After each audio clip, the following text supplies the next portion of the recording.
So again, appreciate the opportunity to chat. Oh, you'll see in just a second, there's a photo of me without a beard and a bow tie, regular non-COVID wear. But again, appreciate the opportunity to be here yet again. I think this is our third or fourth iteration of the presentation. And again, I'm with K&L Gates. My focus here, not only in South Carolina and in North Carolina, but across the U.S., is on economic development in general. And I help companies make the transition to the U.S. from other countries, or add another facility to their footprint in the U.S.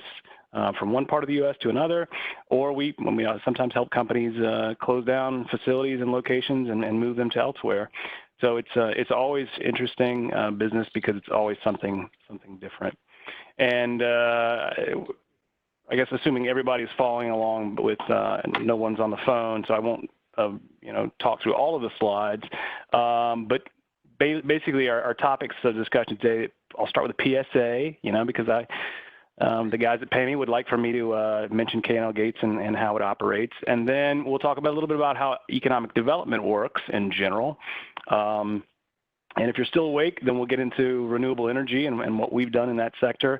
And then finally, we'll talk a little bit about how a deal gets put together, specifically on the solar side. We've done a tremendous amount of solar work in South Carolina, and I've got a few different clients that are in that space. And then, of course, we have a section on questions, but feel free to ask any questions at any time, and maybe the organizers can let me know if somebody wants to ask a question while I'm talking. But with that, I will get started. So there's me.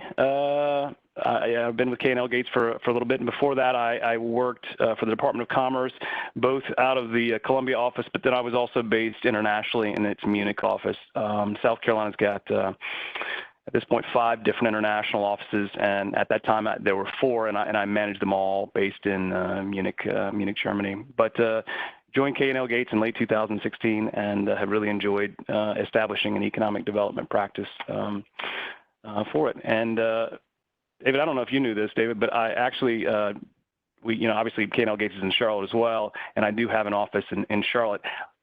But it was added in March, so I actually have not seen it because I have decided not to go venture out into the Charlotte office and potentially contaminate them. But hopefully I'll be up there on a regular basis soon. And then Whit McGreevy, that's handsome devil right there, in a tie as well. He's been with us since 2018.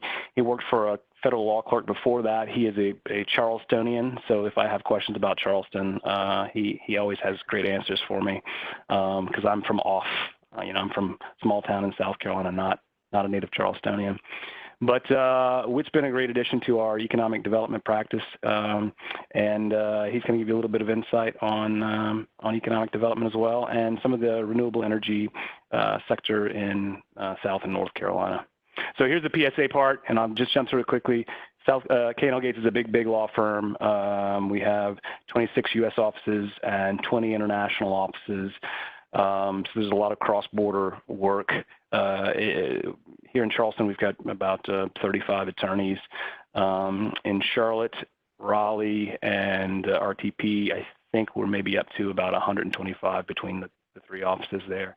But again, we do work all over the U.S., and we also have a very robust energy sector, and that's actually focused. It's sort of our practice group is headquartered on the West Coast in Oregon. Again, people from all over the U.S. doing different aspects of energy, and then.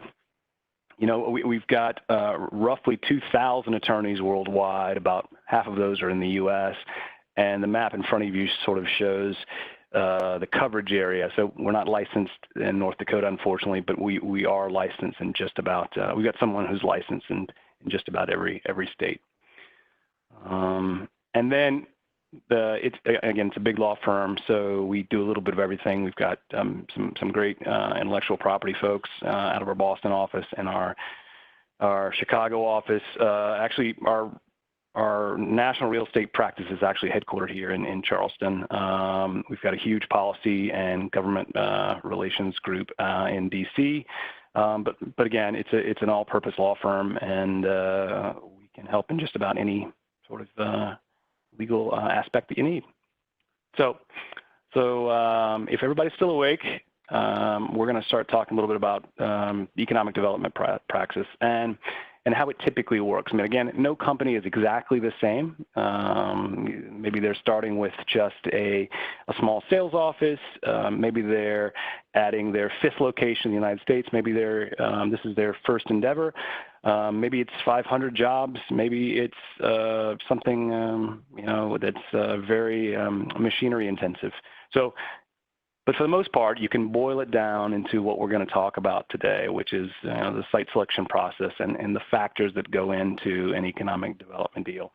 And the first part is really when we talk with companies and they know they want to go somewhere, they know they need to add a footprint somewhere, and they maybe think they'll do it in the Southeast or maybe in the Northwest. But we encourage them to do a real needs assessment, internal needs assessment. And that's really an internal focus on what are the things that are driving this project.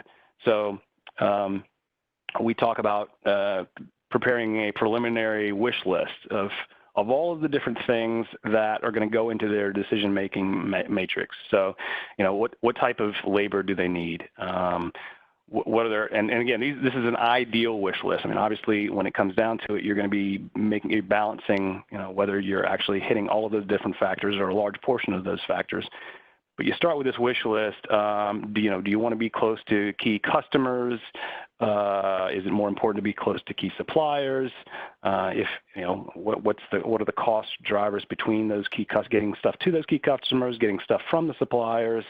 Are there infrastructure requirements or big infrastructure things that are not typical? So does it need 10 million gallons of water a day? Does it need to be close to a university? Does it need to have power redundancy? Again, different things that are not part of the norm, let's say. Does it need to be close to a major airport? Is the Charlotte airport sizable enough for it, or should it be closer to Atlanta or some other major airport, Chicago? Do salespeople need to be getting all over the U.S. quickly, or are you flying people in and out of the United States? Also, are you going to be buying a building? Are you going to be building a building? Are you going to be leasing something that already exists? Also, what are those specifications? What will this look like a year? Let's say you decide to put a facility, or you're going to build something, or you're going to buy something. What will it look like not only 6 months from now, but a year from now, and then 5 years from now? Will it have the ability to grow into that space if it's or to add on to that space? And obviously, I'm not going to go through all of these, but quality of life is also important. Are you going to be bringing lots of people in from other parts of the U.S.? Executives, are you going to be having most of your hires local? Are you putting expats into the facility? Are they going to be running it? Are they going to be happy with where you locate? I mean, again, lots of different factors to think about. And then finally, do you need to be near other automotive suppliers? Do you need to be near aerospace suppliers? Are there key other suppliers or key clusters that you could benefit from being close to? And then we get to the qualifying areas and the regions are identified. And that goes back to what I mentioned before, is once you've got your list, or even before that, you've sort of narrowed down potentially, what are the parts of the country that I think this would do best in? Do we need to be in the Southwest because of X? Is it better for us to be near Chicago because of the confluence of the different rail lines there? I mean, again, do we need to be close to a tech city where there's a lot of tech talent? What are the different factors that are playing in? And that's interesting. Let's see. There we go. And so one of the things that I think you'll find interesting is this slide. It's a survey that was done, and they update it every few years. I think it's, excuse me. I think it's pretty telling.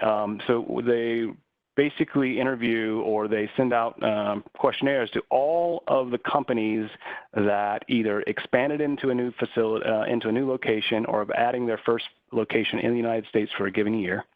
It's Site Selection Magazine, by the way. And these are the listing from last year of what the CEO said. You know, what are the most important factors of making their site selection decision? And, you know, skilled labor, right to work, corporate tax rate, tax exemptions, land availability, environmental regulations. I mean, all of those are there, but one of the things that I want you to take a look at is the first three. And so these are listed in order of importance in terms of the survey, but you can see availability of skilled labor, labor costs, and union profile were the hottest topics on the mind of CEOs last year when they made their site selection decisions. I mean, obviously, things have changed to a degree in terms of what is on people's mind at the moment.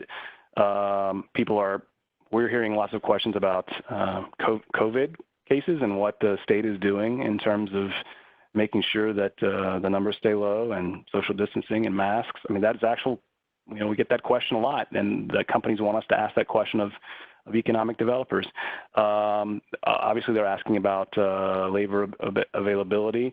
They're also asking what regulations are in place in terms of what's considered an essential business. You know, am I going to move there and my business be shut down? But I would also guess that this year's survey will also have more information about key suppliers. You know, as companies are trying to make their decisions, they're basing it also in part of, you know, am I able to get raw materials in or components in if a country shuts down? You know, if I'm bringing in materials from Latin America and Latin America shuts down or a specific country shuts down, does my entire production shut down? Should I try, if I'm an automotive manufacturer, should I, instead of bringing in components from Germany or from Canada, should I bring in components from Detroit and South Carolina instead? And maybe should I divide that request or that purchase into two groups to ensure that I've got some redundancy? You know, is there a extra cost to that? So those are some of the things that we're hearing. The other thing that we're hearing is, you know, do you have available warehouse space where I can have a storage so that I can have a longer time window should I not be able to get these key components that I need in my process? So I think those are some of the things that you'll see when we get the surveys back from this year. So once the company has got its needs assessment and it's sort of narrowed down what parts of the country they think would be best, they are then reaching out to different economic development players, and they either do that through a site consultant. So that's somebody whose professional expertise is helping companies figure out where the right location is for them, or they're doing it through lawyers like me, economic development lawyers. I'm going to sort of show you who's on the team. So, you know, if it's an international company, they may start with Select USA. Select USA is basically the U.S. Commercial Services recruiting arm. It's mainly informational. I mean, they do have programs in host countries, and then they do an annual program in D.C. to talk about investing in the United States, and they're able to provide some level of data, but they're not pushing companies to a particular area of the country. They just want to encourage companies to move to the United States. So typically, if you go through Select USA, they've provided some data to you, and then they're essentially passing you off to one of the states that you've expressed interest in, or a couple of the states that you've expressed interest in. You know, there's also the state level players. So each of the 50 states has a Department of Commerce, or you know, like North Carolina Economic Development Partnership, or some other entity, either whether it's state-led, government-led, or quasi-governmental, and they're there to provide the state's approach to economic development. So And again, what I have found and learned is that no two states are equal in the way they approach economic development. So there's no one size fits all. I mean, for example, South Carolina and North Carolina have a more centralized approach. You get a project manager, and that project manager represents the state, and they're helping you find information, and that's your one point of contact, whereas Texas is a little more decentralized. So there you will get a project manager, but all the data is coming from the different regional, the regional economic development alliances, which we'll talk about in a second. So it's just, again, it's a different way of looking at things. It really depends on the personality of the state, also the size, the geographic size of the state. So next level down, let's say, are these regional economic development entities. The former Charlotte Regional Partnership is a great example of that. Upstate Alliance in Greenville. We've got Charleston Regional Development Alliance here. And of course, Columbus 2020, they're all over. And again, they're usually representing multiple counties. And in some cases, they are the economic arm of those counties. And in other cases, they're more of a marketing arm to try to tell the world about the wonders of their particular region of the United States. Down from that, hopefully you guys are not bored yet, but down from that are the counties and the cities. I mean, the counties obviously have skin in the game and have certain incentives that they can add to the mix, and cities do as well. And they're also on that level, they're out recruiting, knocking on doors domestically, knocking on doors internationally, doing Zoom calls at the moment, trying to tell their story about why their particular part of the world is a great place for a company to come. And then finally, there are what we call economic development allies, so engineering firms, law firms, utilities that are also trying to encourage companies to come to their particular area and to be able to provide those services that those companies are eventually going to need. I just want to make sure I am not missing any questions or anything. Looks like I'm not. All right. So this slide is, so I mentioned, the next step there was making initial contact with the states or the regions or maybe a particular county. And what economic developers want to know when you make that, when they're getting that first phone call from a company is, explain the project to me. Tell me what the investment's going to be. Is it going to be $1 million? Is it going to be $500 million? What sector is it in? How big is it going to be? Do you need 1,000 square feet? Do you need 50,000 square feet? Do you need 1 million square feet? Do you want to build something? Basically, they're trying to get as much information from you in a positive way as you're willing to provide. So, and the more information that companies provide, the better equipped economic developers can be to get the company the data that it needs. And it really is helpful that the company, like we mentioned before, went through a needs assessment process so they know what the different drivers are. And good economic developers are going to be trying to elicit those responses that help narrow the search. I mean, let's talk about South Carolina's got 46 counties, and a company says, well, I need 20 acres. I mean, every county's got 20 acres. Help narrow it down. It needs to be on rail. Okay, great. So that narrows it down because we know we have to have 20 acres on rail, and that's not as prevalent as just 20 acres. Or it has to be 20 acres on rail within 30 minutes of a major port. So again, you can narrow the search down and give more, and that enables the economic developer to give more relevant information so that there are no wild goose chases and not wasting everybody's time. And of course, I mentioned location and investment, but you're also talking about people. What are the job levels that are there? What are the skills that those people have? What is the company thinking about paying in terms of wages?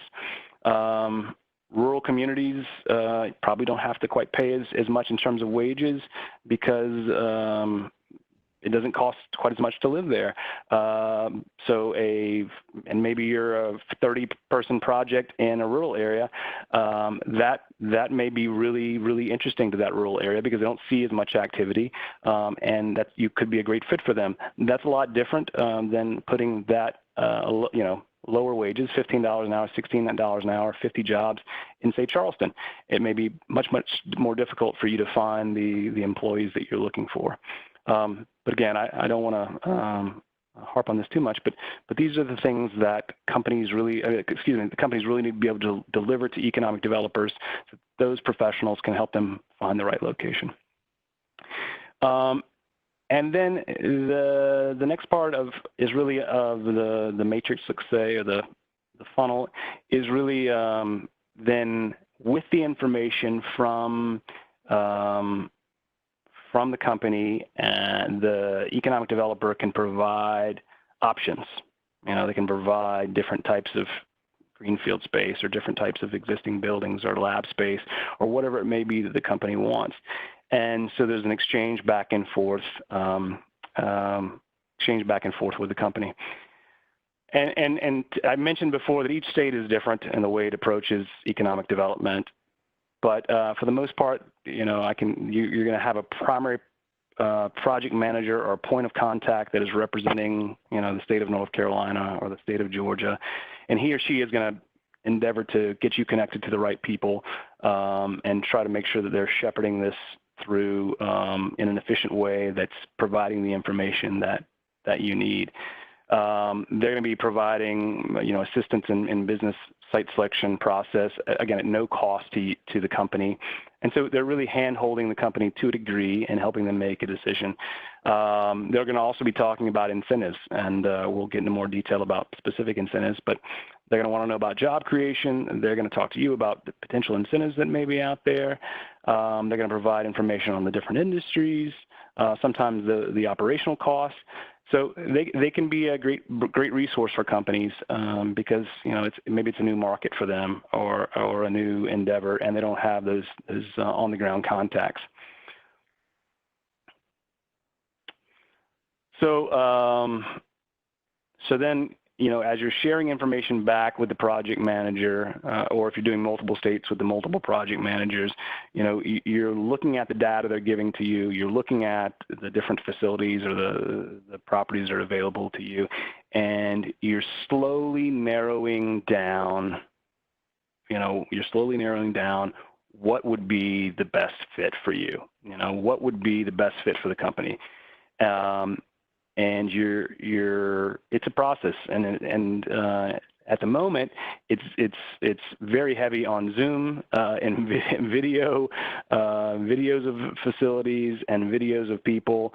But typically, it involves several visits to different locations to make sure that the building's the right fit, if you're going into an existing building, and the community's the right fit, and the community has the resources and the assets that you need.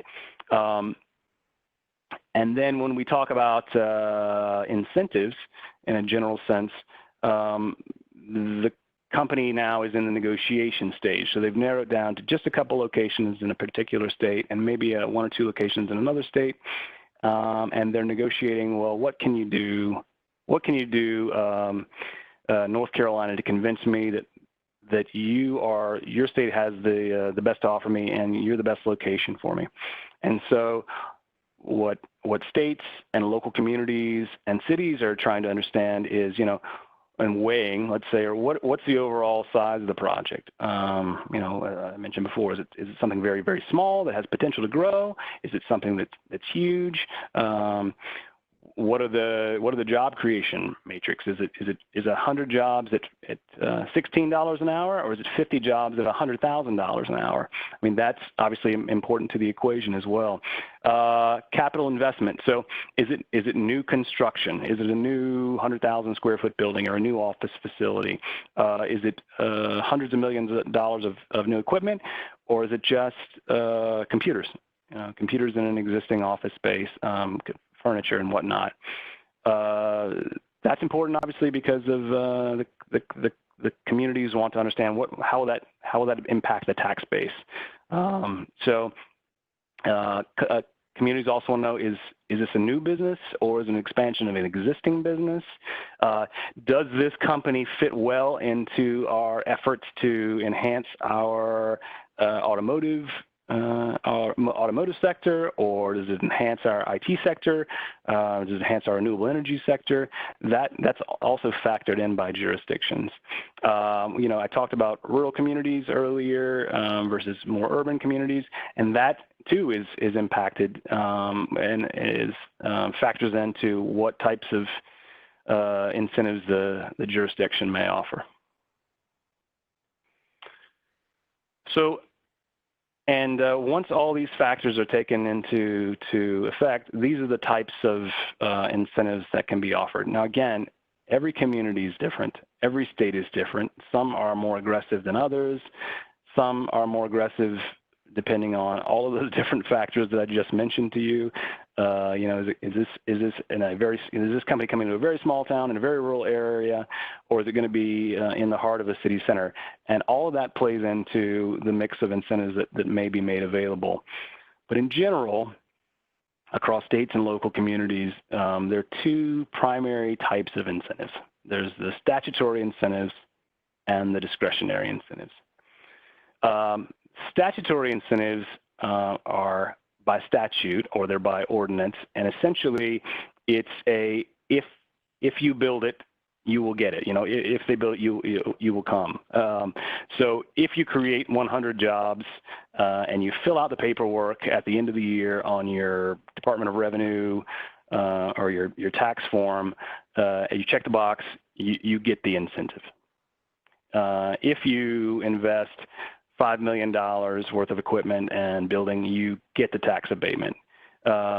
Same with if you create so many jobs, you get the tax credits on your annual return. Again, they're not negotiated. It's just a menu of things that you can get if you hit whatever parameter it's looking for you to hit.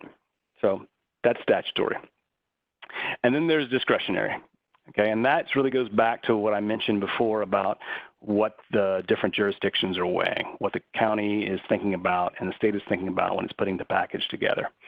So some of those include cash grants, and what I mean by cash grant is really it's an offset or a reimbursement of some cost that you've had to incur. So let's say you wanted to go into an existing building. It's 50,000 square foot building, and the building is about, it's kind of old and needs a little bit of work. Maybe it needs a new high-end lighting system, or maybe it needs an upgrade to its HVAC. Cash grants typically can help a company or reimburse a company for those investments. So because the way the states typically see it, or the communities typically see it, it's an investment actually into that property itself. So if for some reason, it doesn't work out and the company leaves within a year or 2 years or however many years, that property is now in a better state or a better circumstance than it was when the company got there. And therefore, the state and the community can sort of market that property. It's in a better situation. As an example, some communities give away land, based on the size of the community. Some communities have buildings that they don't mind parting with. There are a lot of different. You see training assistants. So some communities and some states have fantastic training programs where they essentially help market the company in terms of hiring people. They can do pre-hire training and pre-hire screening. And then they also help the company develop an individualized training program for that particular company. So it's not they have to choose A, B, or C off the shelf, but they actually work with the company to understand its employment needs and help develop a program to ensure that that when the doors open, those people that are working there have the skills that they need to make a product or do whatever. And so that's a pretty lucrative incentive, again, discretionary, that many states offer. So I won't bore you anymore with the state stuff. But here's the thing that I also like for companies to think about, soft incentives. So, it is great to get a cash grant, or it is great to get tax credits and have that on paper, but there is something to be said for soft incentives as well, especially if you're a small company that doesn't really rise to the level of any of those other programs that I mentioned, other than maybe the statutory ones. So, is the community being responsive? Are they showing interest? Are they returning your phone calls? Are they providing the data? Do they seem very excited about the fact that you may locate there?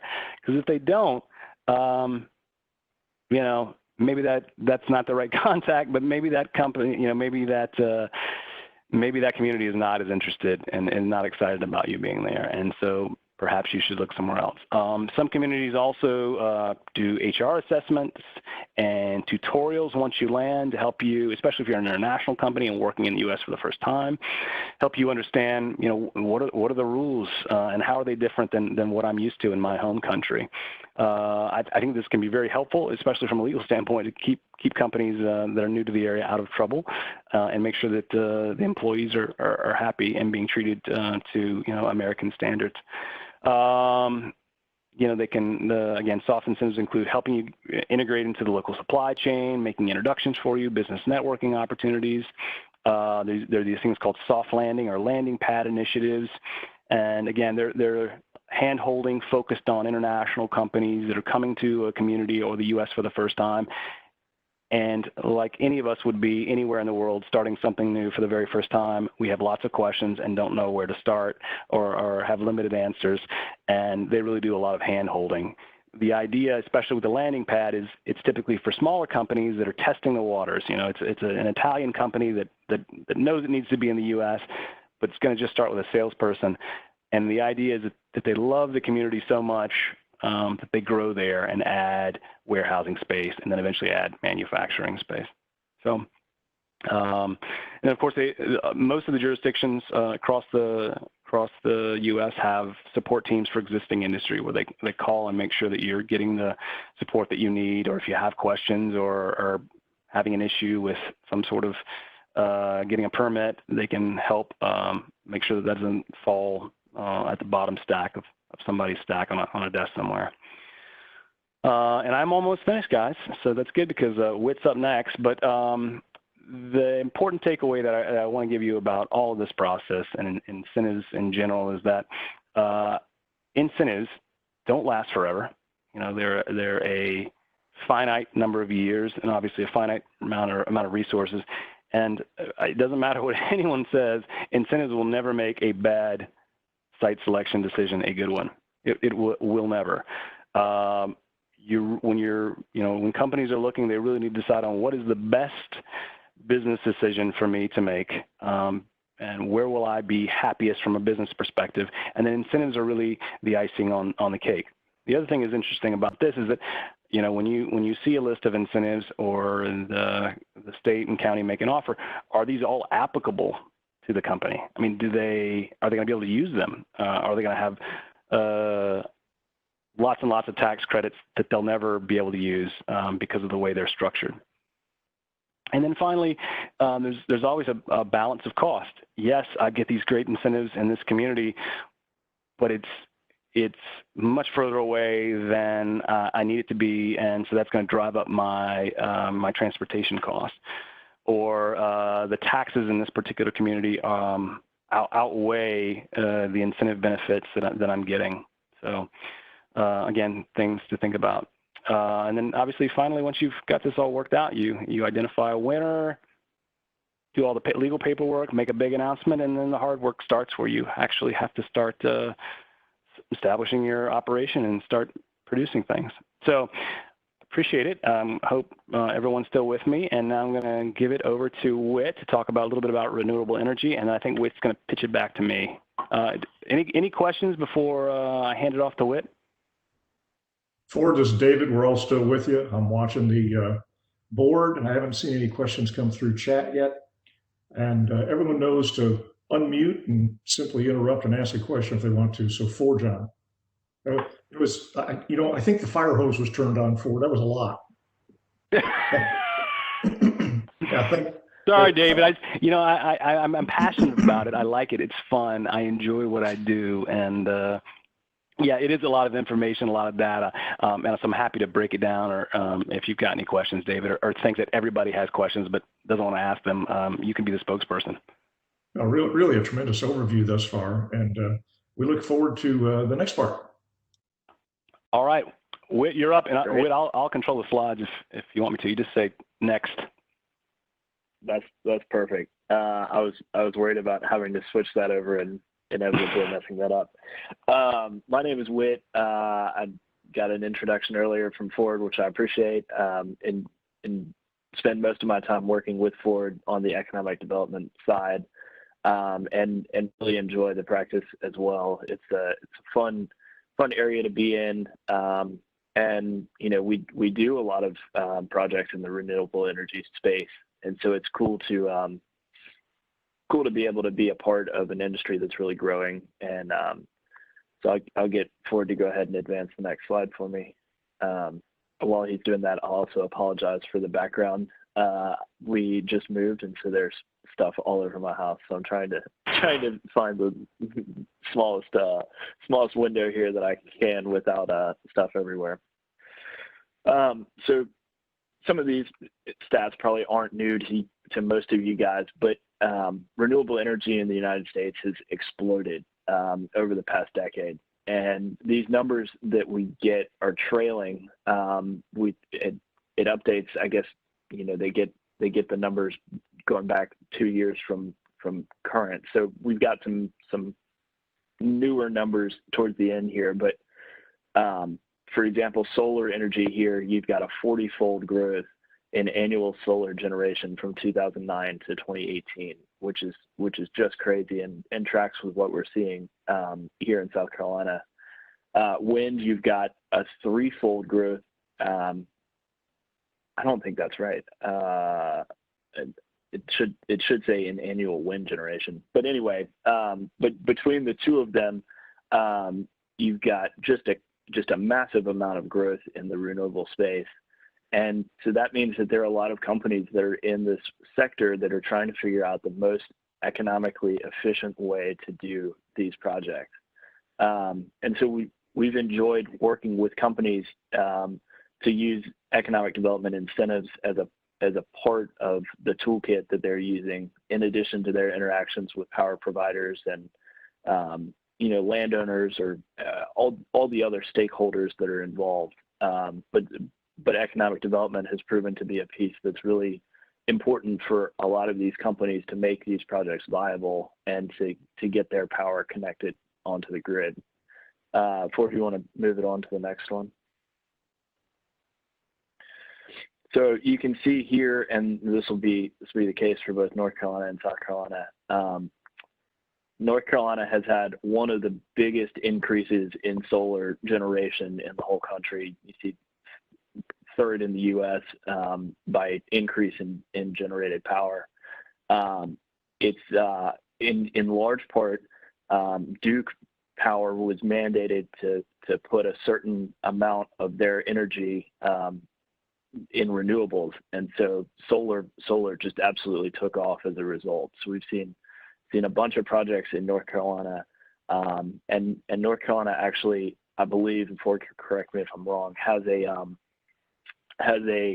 statute establishing incentives for solar projects, and so these companies have really taken advantage of that and have been able to get a lot of power to the grid through solar projects. There's a little bit of wind power in North Carolina, same in South Carolina, but it's not nearly the same as what we're seeing in solar. The benefit of a lot of rural land in South and North Carolina that is fairly inexpensive and gets a lot of good sun has led to a bunch of projects.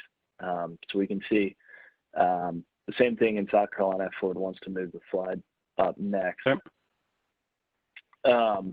Just absolutely taken off. South Carolina is a relatively small state, so to have the rank of 18 in the U.S. in increase in generation is pretty remarkable. So it's been fun to watch. We've we've done a lot of these deals. And if you'll go to the next slide, I think we've got more. A complete up to 2020 view of what's going on. It's interesting in terms of the types of deals that we've been seeing.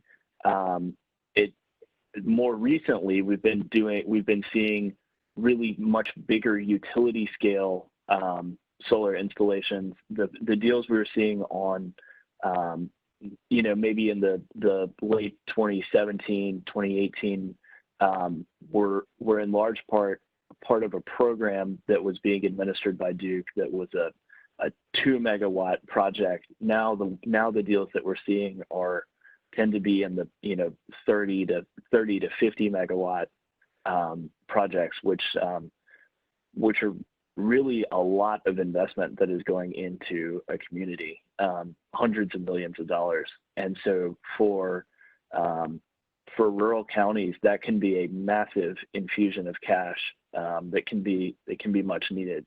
So Ford, I think we've got another one coming up. So these are current numbers. In South Carolina, we've got 73 solar projects since 2008, but it's been, almost half of that has been since 2018. So it's really, really gone up.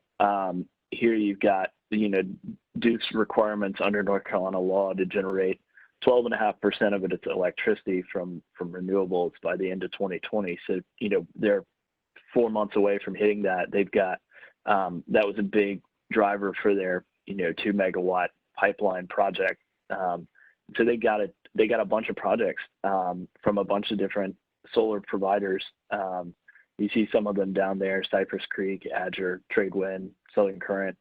All of those companies, they're all been active across the South and North Carolina borders, and then a number of them are in other jurisdictions as well. So it's been really a booming industry, and something that seems to be continuing to grow.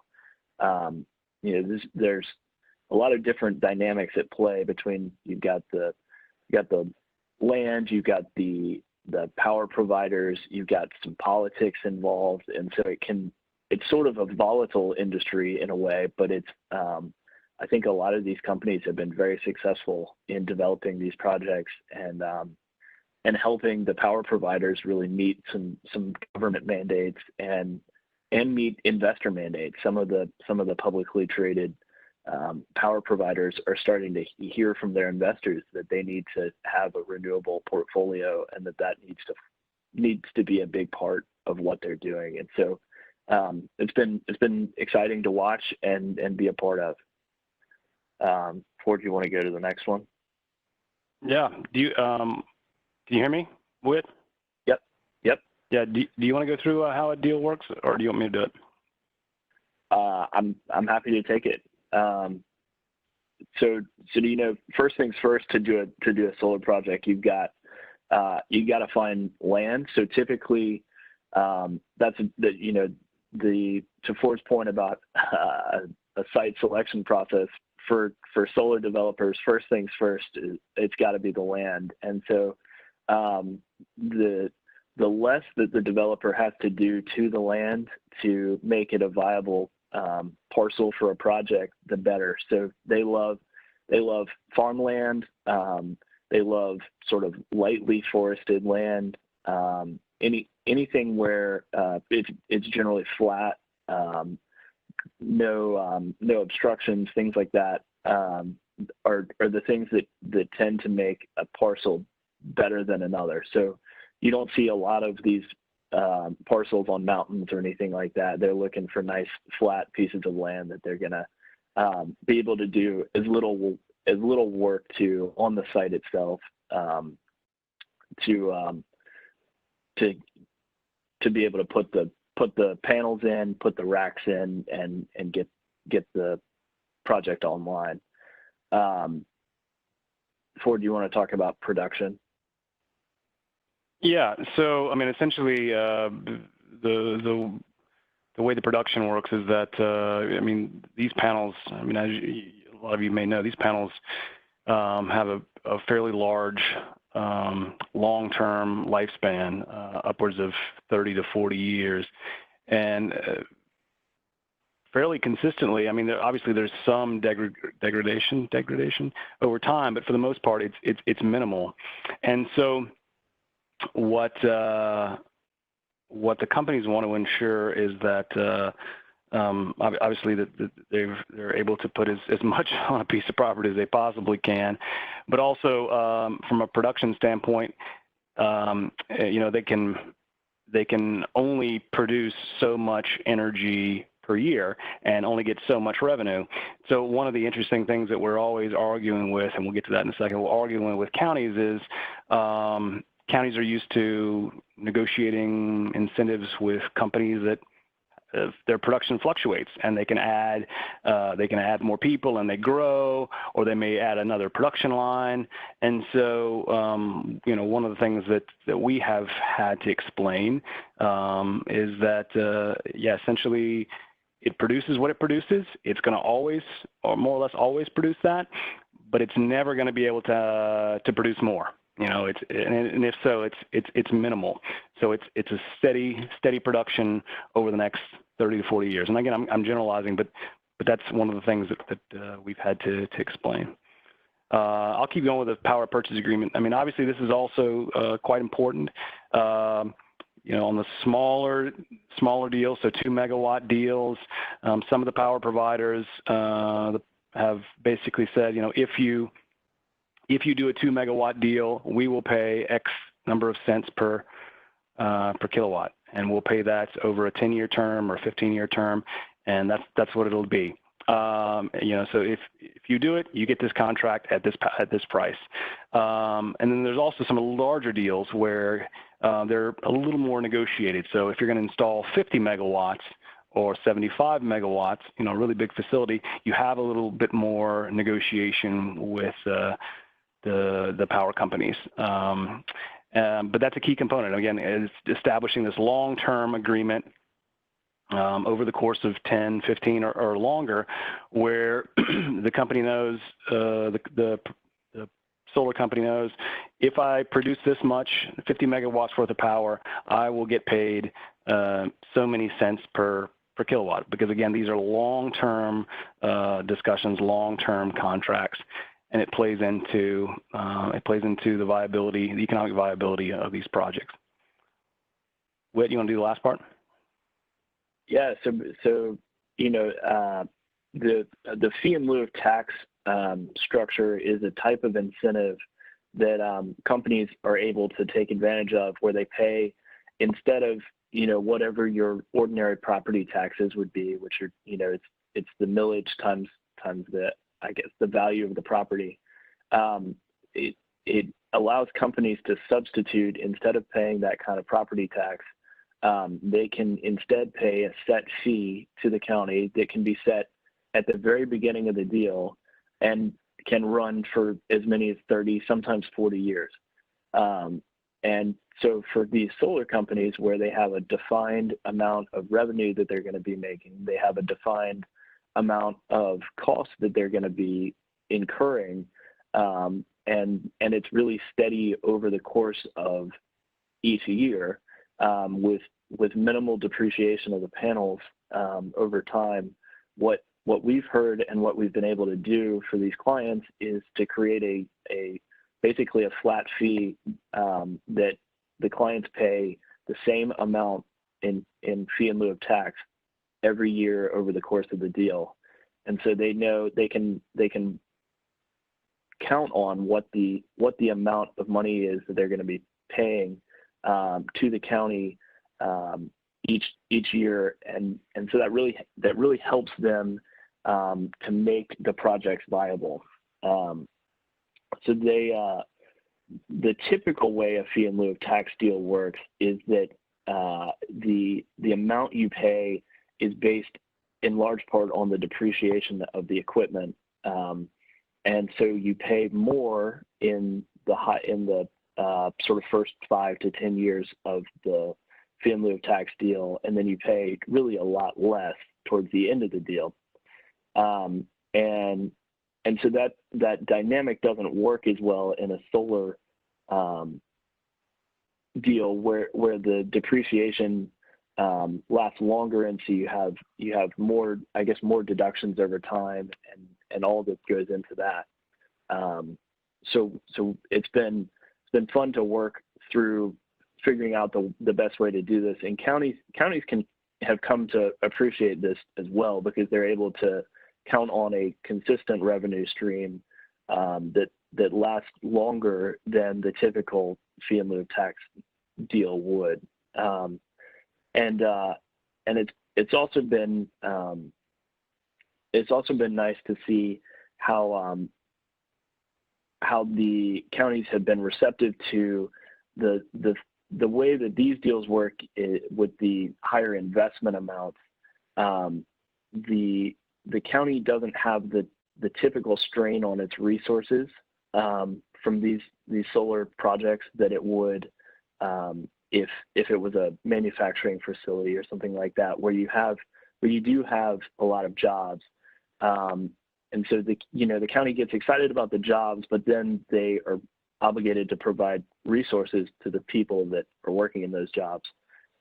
Things like fire and recreation, all those kinds of things, which are good things and important things. But these solar projects are basically revenue in the county's pocket without the county having to incur expenses to take care of the people running it. And so we've been pretty successful in sort of educating the counties on how, even if these projects don't come with the jobs that a lot of them like to see in economic development deals, the projects can still really be a success story for them and bring in revenue that they otherwise wouldn't be having. Most of these parcels that these projects are on are zoned for agricultural use, which produce really, really small amounts of property tax.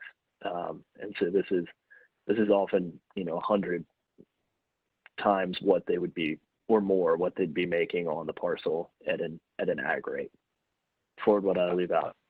No, that's it. I mean, we're talking about, again, just to give you some comparison, we're talking about, let's say 100 acres of timberland, right? That probably pays, depending on the county, I don't know, $200 a year in taxes. Maybe something less than that, $150 a year in taxes. And so with one of these projects, if you, again, depends on the size of the project, but you're talking about, hundreds of thousands of dollars a year in taxes, or even tens of thousands of dollars a year in taxes.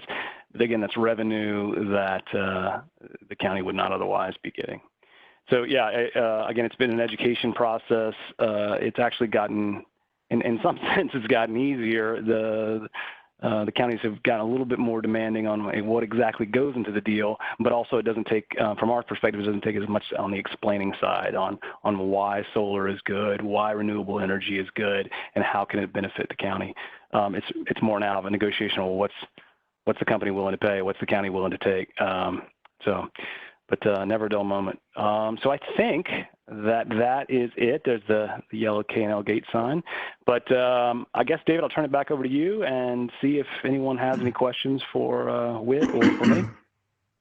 You can turn it over to me, and we'll pause a moment and see if anyone has any questions with regard to what we've seen. And Ford, I think this is it's really fascinating the way you approach this, because what we've seen is, you gave us kind of the big picture. Here's the economic development process. And then we took it down to solar. And I think most people kind of focus on the technology of solar and how it connects to the grid and, some of the nuances there. But all of this front end piece, getting the land and getting the regulations and the rules and the deal structure and making peace with the local units of government, there's a whole science to that before you can put one PV panel on the ground. Yeah, it takes some time and effort, and again, you'd be surprised with some of the questions that we've seen or heard over the years, especially in the early stages in the public forums. a lady asked whether she was very concerned that, and I don't mean to make light of her, but it's a pretty funny story.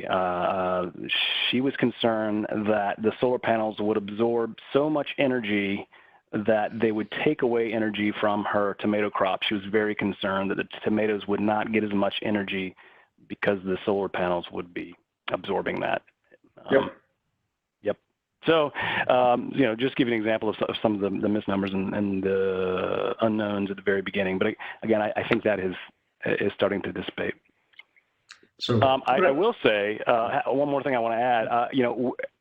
On the flip side of this, as there are more solar farms out there and solar panels, some communities have gotten pushback that they're becoming too many, and so they're concerned about having too many panels or too many panels near each other, and so that's something new that we've been confronting as well, both in North Carolina and South Carolina. We've heard that issue.